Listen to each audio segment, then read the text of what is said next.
মা মেয়ে এত সেজেগুজে কই যাইতাছো? কোথায় আর যাবো, আছে তো একমাত্র ভাই। আহারে, ভাইটারা কতদিন দেখি না, তাই একটু ভাইকে দেখতে যাচ্ছে। বললা কতদিন দেখি না মানে? কালকে বিকেলে না গেলে? তোমরা মা মেয়ে ওদের 30 দিন ওই বাড়িতে যাও, তোমাদের লজ্জা করে না? মায়ের পেটে রাখুন ভাই, ভাইয়ের বাড়িতে যাবো, কিসের লজ্জা? আমার তো আপন মামা, মামার বাড়িতে তো প্রতিদিনই যাওয়া যায়। এই তোর কি লজ্জা করে না? প্রতিদিন কারো বাড়িতে যেতে হয় না, কদর থাকে না। এত ঘন ঘন কারো বাড়িতে যেতে হয় না। কদর নিয়ে আপনি ভাববেন না, 2 দিন পরে কোহিনুর হবে রাজের বউ, তখন আরো ঘনিষ্ঠতা বেড়ে যাবে। কাজের বউ মানে কি বলতেছো? আমার অনেক দিনের সব, কোহিনুরের সাথে রাজের বিয়ে হবে। কোহিনুরও রাজকে মনে মনে পছন্দ করে। মা কি যে বলো না, আমার বুঝি লজ্জা করে না?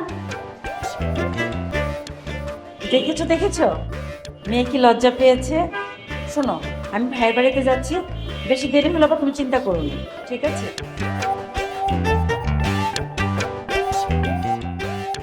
আমি মিলে কি যে তামাশা শুরু করেছে